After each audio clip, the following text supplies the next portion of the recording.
warahmatullahi wabarakatuh. Waalaikumsalam warahmatullahi wabarakatuh. Selamat pagi, Om Swastiastu, salam kebajikan, namo buddhaya.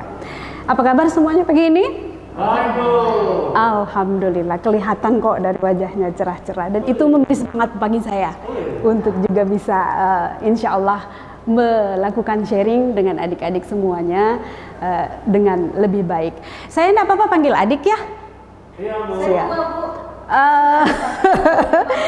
Supaya kita merasa lebih dekat, supaya juga membantu saya untuk tidak terlalu merasa lebih senior gitu ya.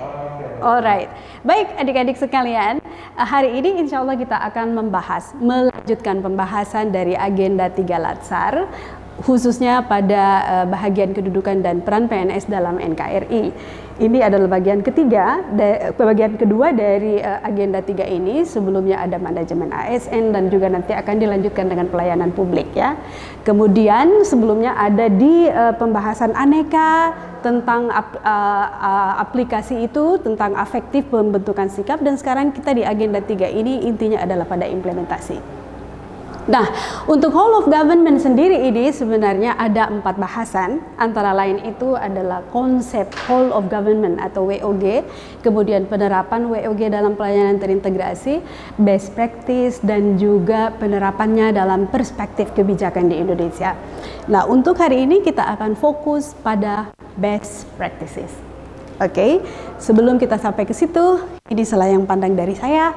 Nama saya Astuti Aziz. Yap, saya juga sudah melihat tadi daftar hadir dan melihat bahwa adik-adik ini semuanya dari instansi yang berbeda. Kalau ibu ini dari mana?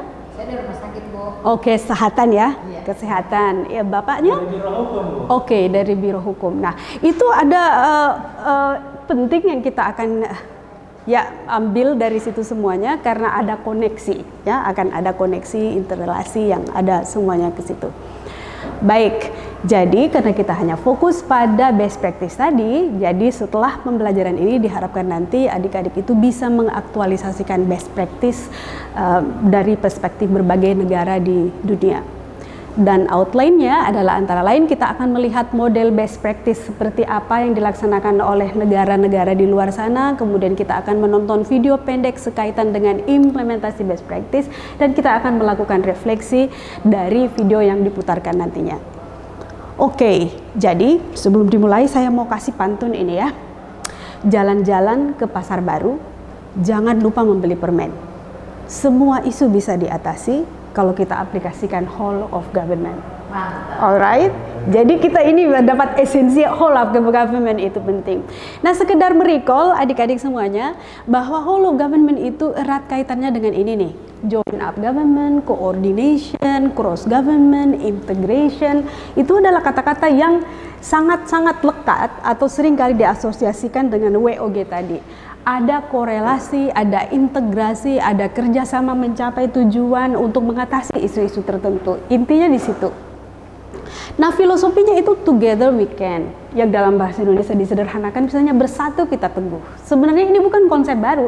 Bersatu kita teguh, bercerai kita runtuh. Kita dibesarkan dengan filosofi itu, ya. Dan sekarang kita akan melihat bagaimana model implementasinya itu di luar negeri. Oke, adik-adik, karena fokus kita adalah best practice. Apa itu best practice? Contoh-contoh baik yang terjadi di tempat lain. Contoh baik yang terjadi di tempat lain. Apa urgensi kita mempelajari tentang best practice? Sebagai apa ya? Sebagai Supaya bisa melihat implementasi yang baik. Mengambil nilai-nilai kebaikan, apakah kemudian melakukan penyesuaian-penyesuaian, kira-kira bisa enggak kita tempatkan di sini. Nah, adik-adik, sebentar lagi saya akan memutarkan film pendek dan saya ingin adik-adik fokus pada kira-kira apa bentuk kebijakannya diimplementasikan dalam video itu, kemudian siapa saja yang terlibat dan mengapa dan kapan kebijakan itu diimplementasikan. Siap ya?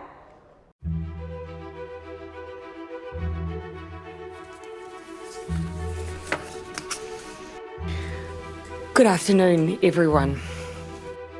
We are now a matter of hours away from an unprecedented lockdown of our country in order to combat an unprecedented virus that, left unchecked, would have an unacceptable toll on New Zealanders. New Zealand had a pandemic plan and it was designed around the flu. Our plan is simple. We can stop the spread by staying at home and reducing contact. All across the country, stores are emptying and so are the streets as New Zealand gets ready for the lockdown. Non-essential businesses in New Zealand must now close. All bars, restaurants, cafes, cinemas, pools, playgrounds. There are 40 new confirmed cases. There are 50 new, there are 78, there are 85 new cases of COVID-19 in New Zealand. The core public health measures of testing, contact tracing, isolation of cases and close contacts were fundamental to being able to break the chain of transmission in our community. In the past 24 hours, more people have recovered from COVID-19 than have caught it. Pleased to report that today there are no new cases of COVID-19 in New Zealand. Good news, our 13th consecutive day of no new cases. A really core part of our success in this was the coherence and comprehensiveness of our communication campaign. I'm speaking directly to all New Zealanders today to give you as much certainty and clarity as we can as we fight COVID-19. And so while the job is not done, there is no denying this is a milestone. So can I finish with a very simple thank you, New Zealand.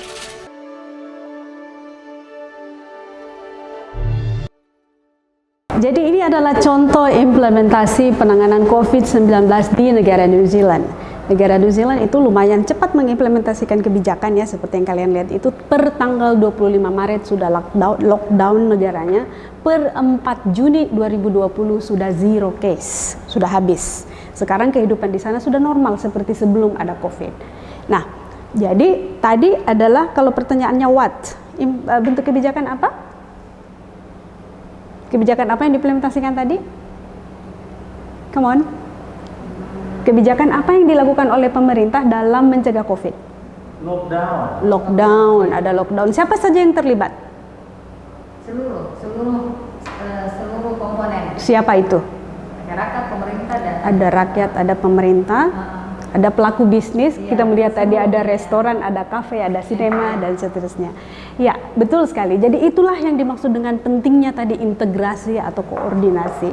Nah, jadi kalau kita ditanya berikutnya misalnya, itu video tadi apa sih yang bisa dipelajari dari video tadi? kepatuhan. Ada kepatuhan dari masyarakat dalam hal ini. Kira-kira kenapa mereka bisa patuh? Mereka percaya pemerintahnya. Percaya pada pemerintahnya, gitulah. Kira beda nggak dengan kebijakan yang dilakukan di Indonesia? Apakah kita tidak memberlakukan lockdown? Iya, ada. We do. Apakah kita tidak menjaga jarak? Menjaga. We do. Lalu kenapa kita masih terus bersaing dan bertarung dengan COVID itu dan New Zealand sudah bebas? Ekonomi kali. Oh, mungkin ada faktor lain yang menentukan secara ekonomi. Alright, baik. Jadi kalian sudah bisa mengambil pelajaran dari video tersebut.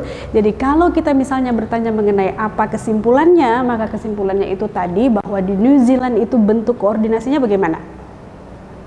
Bagus. Tadi ada kepatuhan, kemudian mungkin ada dukungan penganggaran. Alright. Jadi adik-adik, dari sini kita bisa melihat bahwa WOG atau whole of government itu bisa efektif kalau ada sinergitas antar sektor, kerjasama tadi dari pemerintah, dari pelaku bisnis, dari non-profit, dari masyarakat, semuanya harus bekerja sama. Kemudian ada pendekatan dari kebijakan yang ditetapkan oleh pemerintah juga ditunjang dengan penganggaran. Mereka mungkin keadaannya lebih sejahtera sehingga mereka saat lockdown itu tidak masalah dibanding keadaan kita ini yang perlu kita kembali kaji secara lebih cermat. Dan mereka juga bergerak cepat. Begitu WHO menyarankan bahwa harus ada lockdown, harus ada social distancing, ada tracing, ada isolasi mandiri dan seterusnya, mereka dengan cermat dan disiplin melakukan itu. Ini mungkin yang berbeda dengan yang kita lakukan di sini ya. Banyak sekali negosiasi. Kemudian ya itu tadi menjalankan anjuran WHO dan yang paling penting adalah komunikasi. Alright? Kampanye dalam mensosialisasikan program itu sangat jelas dan konsisten.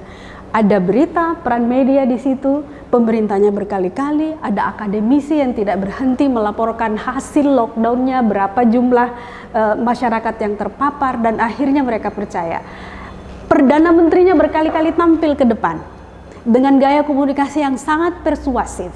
Ya, persuasif sehingga membuat masyarakatnya tadi percaya, kemudian merubah sikap dan akhirnya setuju untuk menjalankan yang tadi kepatuhan sebagaimana yang diterapkan di negara tersebut.